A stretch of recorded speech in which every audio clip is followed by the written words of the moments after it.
Sonic the Hedgehog is a franchise that has never quite been satisfied with its place in the world. As a mascot, Sonic was intended to compete with the likes of Mario, and while he certainly held his own, I think it's fair to say that he never quite matched his Italian rival, and certainly never surpassed him. And to add insult to injury, Mario's prestige has only grown over the years, while Sonic's place on the totem pole has somewhat declined. But that certainly is not for lack of effort. After playing the first 3 main games in the series, one thing I can say for sure is that from the very beginning, Sonic wanted to be the best. I've never seen a franchise just crash onto the scene with this much confidence. Even Nintendo's flagship IPs had humble beginnings, but there has never been anything humble about Sonic the Hedgehog. Sonic 1, 2, and CD are all wildly different games, but they all have that bombastic, ambitious attitude in common, and that holds especially true for the 4th game in the series and the subject of today's video, Sonic 3 and Knuckles. Now, I always was and still am a Nintendo kid, so I never had much access to Sonic the Hedgehog. Even so, there are 2 characters in particular that I've always been fond of. One of them is Eggman. I've just always loved this megalomaniacal rapscallion, and he's one of my favorite villains of all time. He's funny and likable while still being an effective and intimidating villain. His gigantic wacky machines are always cool, and he's just a ton of fun all around. Oh, I've waited a long time for this! His name is also similar to mine, which I definitely bragged about as a kid. The other character I liked was Knuckles. I mean, how could you not? He's a rough and tough red guy with spikes on his fists and dreadlocks. So I've been looking forward to playing Sonic 3 and Knuckles, the game that introduced him to the series. But before we get into it, there are some things we need to clear up, starting with that awful title. See, Sonic 3 and Knuckles isn't one game. It's actually 2 games put together. This wasn't the developer's original intent, however. According to Takashi Iizuka, one of the designers, it was originally planned to be one game, much bigger in scope than its predecessors. We did 1 and 2, but the plan going forward to 3 was that we really wanted to hit a home run. This ambitious approach ended up costing them, though. Development took longer than they planned, and they soon realized that there wasn't enough data storage on the Genesis cartridges to accommodate the quickly bloating game. So the decision was made to split the game into 2. The first to release was Sonic the Hedgehog 3 in early 1994, followed by Sonic and Knuckles later that year. But not wanting to compromise their vision of an expansive, cohesive Sonic game, they engineered this quaint interlocking cartridge system.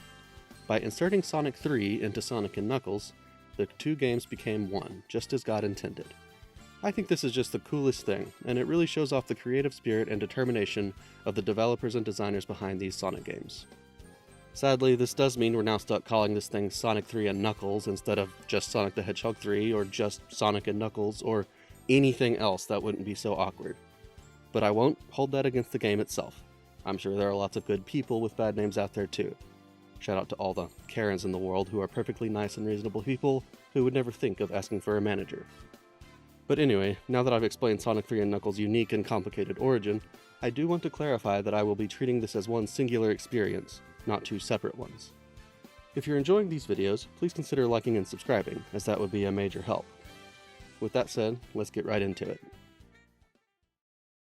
Sonic 3 and Knuckles makes its ambition known right off the bat, as a 3D render of Sonic zips onto the screen and gives us his iconic finger waggle. This looks better than Sonic CD's title screen, but still doesn't quite live up to the striking and stylish 2D art of the first 2 games, in my opinion.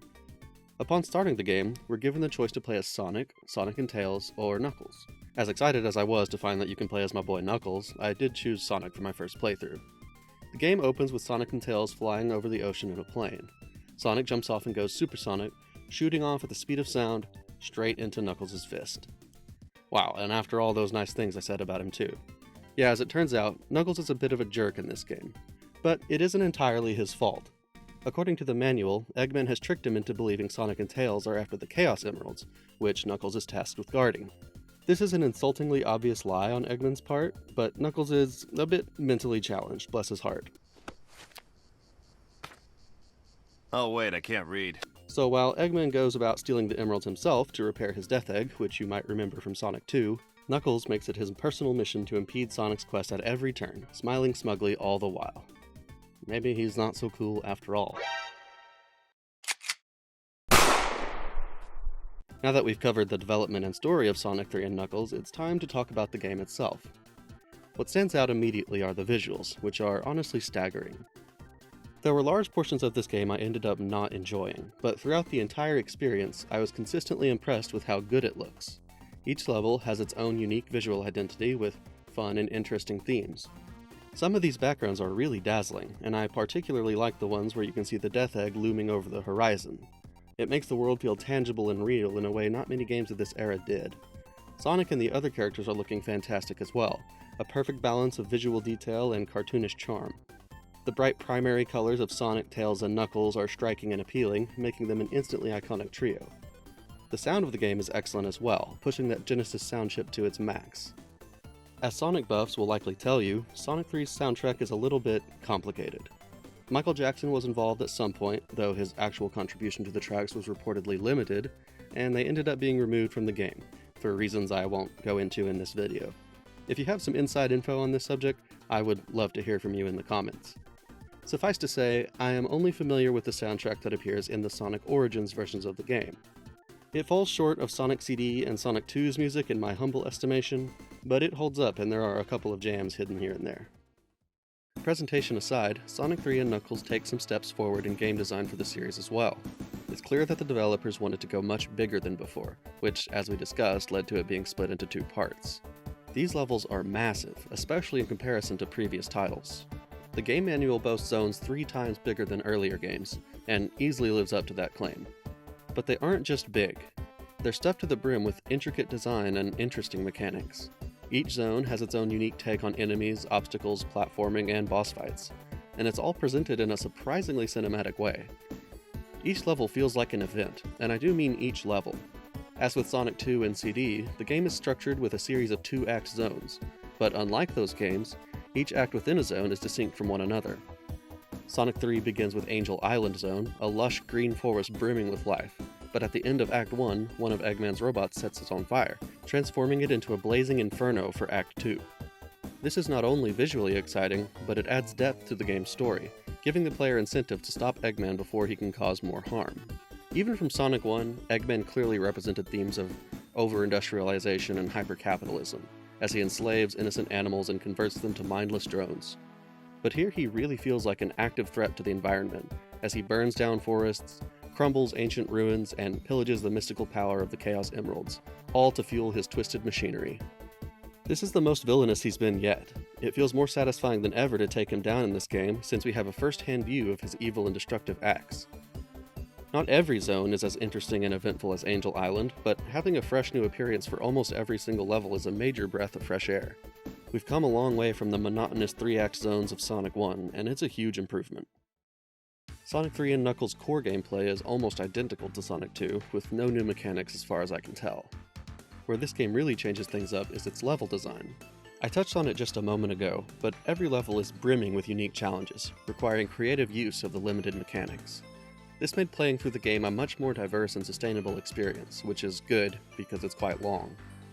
Most of the time, encountering these unique obstacles or challenges was a refresh and engaging experience, but there were a couple of times that I ran into some serious frustrations. I got stuck in Carnival Night Zone trying to figure out how to get past this bouncing block thing. I'd run into it earlier in the zone, but I was able to backtrack and find another route, which I really appreciated. This time, however, I was locked in, forced to deal with it until I brute forced a solution. Turns out you just have to hold up and down over and over again, but there's nothing that indicates or even hints at this. You just have to figure it out or run out of time trying. I'll let you guess which of those happened to me. Speaking of running out of time, I'd like to address what is both Sonic 3 and Knuckles' biggest selling point and its greatest weakness: its scale. As I said, the manual claims that its zones are 3 times the size of those in Sonic 2 and CD, and you really feel it when you're playing through them. They are huge, and to give credit where it's due, this is an impressive accomplishment. These aren't just long stretches of empty space. They are full of challenging obstacles, tight platforming, tough enemies, and whimsical methods of traversal. The verticality of these stages outclasses anything that came before, and they lend themselves well to exploration. The team is really showing off their technical prowess and creative ability, and I admire the ambition and drive to push boundaries. Unfortunately, I have to say that in spite of how technically impressive these levels are, they often just aren't very fun to play. It's a slow, trudging grind, navigating obstacle after obstacle at a snail's pace. In the 3 games I played before this, I timed out just once, and it was while searching for a robot generator in Sonic CD. In Sonic 3 and Knuckles alone, I timed out 4 separate times. One was admittedly due to my own low intelligence, but the other 3 were just because these levels take too long to get through. Sonic 3 and Knuckles embodies a problem I have with all the classic Sonic games I've played so far. Throughout all of them, there are very few opportunities to really take advantage of and enjoy Sonic's speed. The levels just don't allow for it and actively punish the player for going fast. Not only could you run headfirst into an enemy or hazard you had no way of reacting to, but you could easily miss secrets or hidden paths. You might say this is a personal preference or a nitpick, but I disagree. Sonic as a character is all about speed. It's literally in his name, and every depiction of the character puts a major emphasis on how fast he is. But in-game, that's nowhere to be found. Sonic's gameplay is about platforming and exploration, and it does those things extremely well. Unfortunately, those things do directly clash with the core concept of the series, that being speed. It's a shame, because when you do get a chance to really utilize Sonic's speed, it is so much fun. Starlight Zone and Chemical Plant Zone both allow for more speed than usual, which I think is part of the reason why those levels in particular are remembered so fondly. Sonic CD displays a brilliant balance of speed and exploration, making it my favorite of the classic games by far. But most of classic Sonic gameplay is painstakingly creeping forward at a snail's pace, avoiding enemies and bouncing off obstacles. Sonic 3 and Knuckles is by far the worst offender here, and the sheer length of its levels only makes matters worse. Super Mario levels are more conducive to speed, which is ironic and a little bit sad. Sonic just isn't fast. There are even moments where Eggman outruns him, on foot. If you're going to call your mascot the fastest thing alive, maybe you shouldn't depict him losing a foot race to an overweight old man who has robots do all his heavy lifting for him. Though, to be fair, Eggman does have some long legs. In short, I just would have liked to see Sonic 3 and Knuckles integrate speed into its gameplay in a creative way, like Sonic CD did. It's clear that the focus going into developing this game was making it bigger, not necessarily better. It did improve in some ways, don't get me wrong. I just don't love the direction it took the gameplay, and it might have benefited from being a bit more compact. I can definitely say that it wore out its welcome long before I finished it. Ironically, I think I would have enjoyed Sonic 3 and Knuckles more as 2 separate games as opposed to the intended single experience. As much as I respect the innovation and adore the novelty of the interlocking cartridges, this still ends up feeling like 2 games mashed together. That unfortunate negativity being said, I don't want to ignore what this game accomplishes. Sonic 3 and Knuckles deserves a lot of praise for going above and beyond, especially in terms of presentation. This has to be one of the best looking games of the era, to say nothing of the cinematic action sequences that punctuate the story beats. The music is on par with Sonic games of the era, which is to say it's pretty great. Knuckles is an immediately classic character, and his personality shines through just as strongly as Sonic and Eggman. Every level has its own theme, both in terms of visuals and gameplay. The bosses are fun and unique, the perfect mix of challenging and rewarding. The story is coherent and engaging, and seeing Knuckles turn from a foe to a friend was quite satisfying. It has the most exciting finale out of the game so far, with Sonic and Knuckles teaming up in a boss rush against Metal Sonic, leading up to a final showdown with Eggman. Sonic 3 and Knuckles, God, if I have to say that name one more time, I'm gonna jump off a cliff. It's certainly no slouch, in spite of my issues with it. It's something of a swan song for classic Sonic. The advent of the 3D era would take the series in drastically different directions, and we won't see a return to form for a long while. Sonic 3 and Knuckles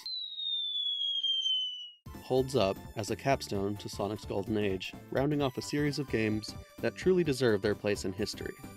The idea that Sonic was never good is more ridiculous than ever to me, and anyone who believes that clearly hasn't given these games a chance. In spite of its flaws, Sonic 3 and Knuckles was a triumphant final hurrah for classic Sonic. Now that I've shoehorned the video title in, there is one little caveat I should address. As Sonic fans know, this isn't exactly the whole story when it comes to Sonic early days. There were a number of various spin-offs during this era, and we will be talking about those at some point. But for now, I think it's time to say goodbye to classic Sonic and move on to his more recent adventures. Thank you so much for watching. This is my 4th video, and I'm really enjoying making them. I'm really hoping to be able to dive in and make more and get an actual release schedule going, so subscribe to see my future uploads, and check out my previous videos if you haven't seen them yet. I'd love to hear from you in the comments. What is your experience with the classic Sonic games? Did you play them as a kid, and do they hold up? Which one is your favorite? Feel free to let me know how I'm doing as well. I welcome any and all feedback. Until next time, take care.